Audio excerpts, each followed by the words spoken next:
You only need 4 ingredients, not counting water, salt, and toppings, and less than 15 minutes to make the best holiday keto candy ever.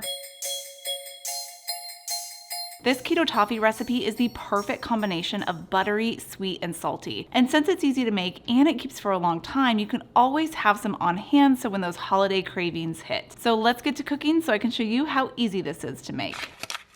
We start with our first 2 ingredients, 1 cup of unsalted butter and 1 cup of packed sugar-free brown sweetener. And I'm gonna use the brand Swerve for this recipe.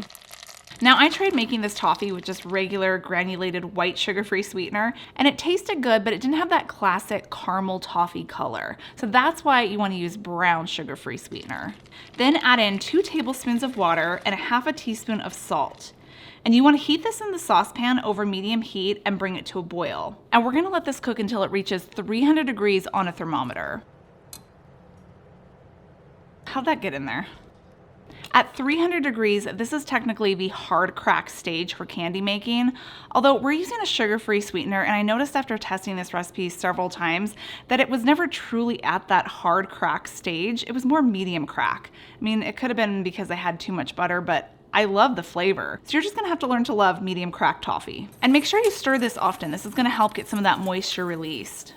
And you really got to use one of these guys or some sort of thermometer in order to tell when it reaches 300 degrees and it's ready to pull off of your stovetop. All those other tricks like putting a ball of it into the water didn't really work for me. It just kind of dissolved. It's probably because I'm using sugar-free sweetener, so you got to invest in one of these.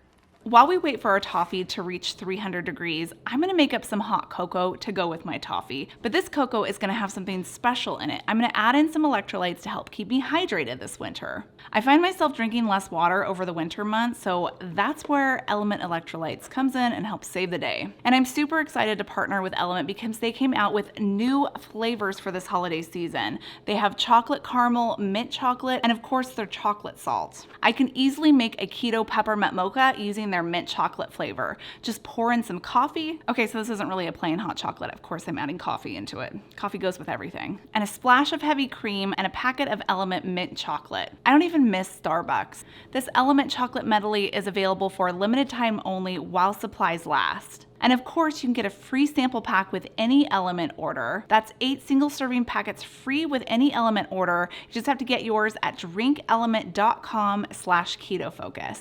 All right, we're at 300 degrees, and now you have to work fast because once you take it off the heat, it's gonna cool and harden fast. Add in a teaspoon of vanilla extract, and then we're gonna pour this bark into a baking tray. I have a 1/4 baking sheet here that I've sprayed with oil and then topped with parchment paper. Pour your toffee mixture and spread it evenly. And then we're gonna let this cool to room temperature for several minutes. You're gonna start to see some parts of your toffee turn opaque. This is where it's starting to set. Once this completely gets opaque, then you can add your chocolate chips. You don't wanna add it before then because they're just gonna sink down to the bottom and that chocolate's gonna melt into your toffee. We really want 2 layers, toffee and chocolate. And I'm gonna use a whole 7-ounce bag of chocolate because why not? Then we're gonna cover this with aluminum foil, and this is gonna help create a little oven to help our chocolate melt. So you wanna let it sit there for around 4 to 5 minutes. If you find that your chocolate hasn't melted after that time and it needs some help, just put it in the oven under the broiler for 30 seconds, 60 seconds so that chocolate can melt. Then take your favorite Christmas spatula and spread melted chocolate all over.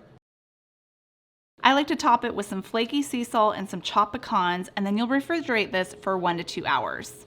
Now that our toffee and chocolate are set, you can break it into chunks. And this toffee is perfection, and it actually makes the best Christmas gift for your friends and family. If you're ready to turn some of your favorite Christmas cookies and candies into keto versions like I did with this keto toffee, well then click right here because I share my exact secrets and process to doing just that.